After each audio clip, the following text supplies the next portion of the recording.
There's a common image of Buddhist practice.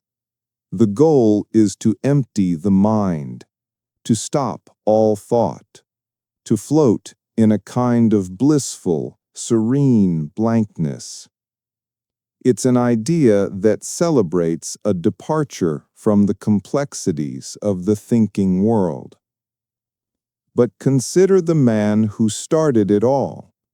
The historical Buddha, Siddhartha Gautama, was by all accounts a formidable intellectual. Born a prince, his education was the finest of its time.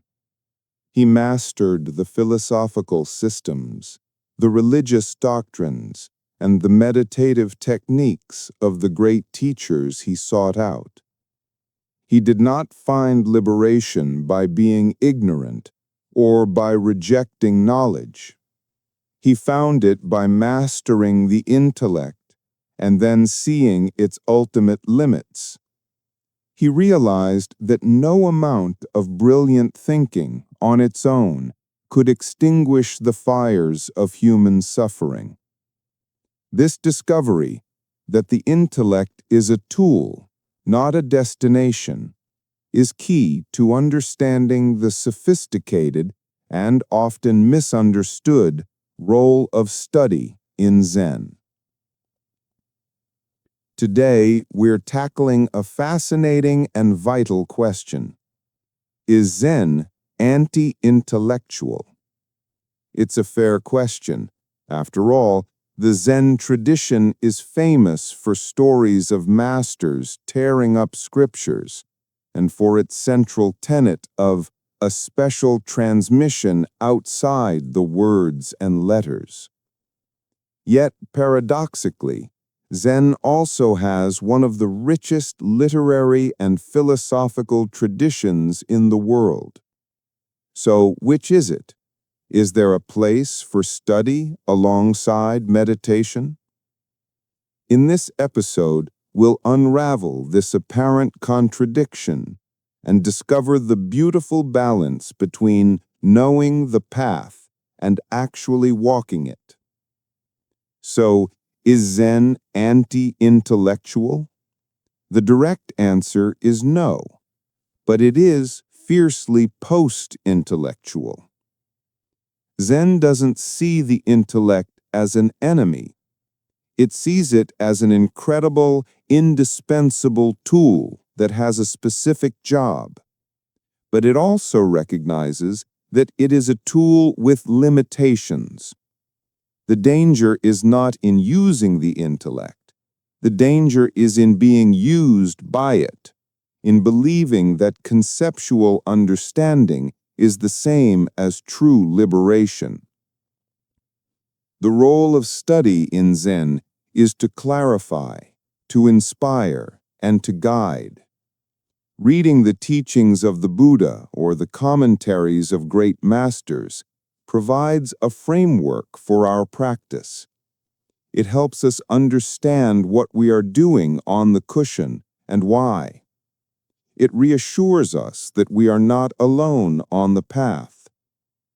The role of meditation, zazen, is to move beyond the framework. It is the direct, non-verbal, intimate investigation of our own mind and the nature of reality.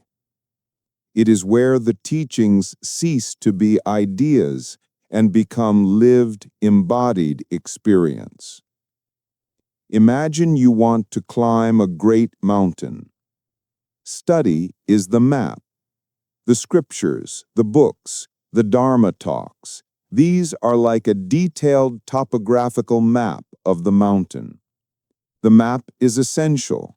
It shows you the trailheads, the safest paths, the location of fresh water, and the treacherous cliffs to avoid. It gives you a sense of the terrain and describes the breathtaking view from the summit. To throw away the map would be arrogant and foolish. Meditation is the climb. Practice is the act of putting on your boots, stepping onto the trail, and actually climbing the mountain. It's feeling the solid earth beneath your feet, the strain in your muscles, the wind on your skin. It is the direct, non-transferable experience of the journey, and ultimately the summit. Herein lies the central warning of Zen. Do not mistake the map for the mountain. You can become the world's foremost expert on the map. You can memorize every contour line, every name, every symbol.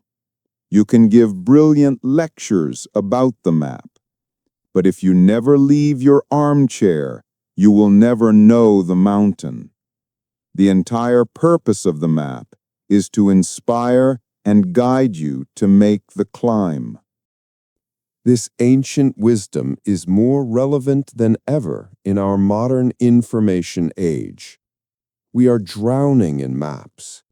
We have access to more information about spiritual practice than any generation in history, but we often suffer from a poverty of direct experience. It's easy to become an armchair practitioner. We can collect concepts, learn the jargon, and engage in sophisticated online debates about the nuances of enlightenment. We can have a perfect map collection, yet find that our daily lives are still filled with the same anxiety, distraction, and dissatisfaction. This is the trap of clinging to the map. The balanced path, the middle way, is to let the map and the climb enrich each other. Let your reading inspire you to sit. Let your sitting bring the words you've read to life. When you read about compassion, feel it in your own heart during meditation. When you experience frustration on the cushion, recall the teachings on patience to guide you. It's a living, dynamic process where the map helps you navigate the mountain and the climb shows you the living truth of the map. Here is a simple practice to bridge the gap between study and sitting, between the map and the climb. It's called bringing the page to the breath. Read a single sentence. Choose just one sentence or short verse from a wisdom text that resonates with you. Read it slowly and deliberately a few times. Let the words sink in. For example, a line from the Dhammapada, "We are what we think." Put the book away. Now close the book and set it aside. Find a comfortable sitting posture and close your eyes. Hold the essence. For the next 5 minutes, as you follow the natural rhythm of your breath, simply hold the feeling or the core essence of that sentence in your awareness. Don't analyze it. Don't debate it. Just let it be there, like a scent in the air, as you breathe in and out. Feel the connection. Notice how the intellectual concept begins to merge with the felt sense of your breath and body. You are no longer just thinking about the teaching. You are marinating in its wisdom. This simple act connects the knowing of the mind with the being of the body. Zen is not anti-intellectual. It is a path that deeply honors the intellect by giving it its proper role, to draw the map that guides us.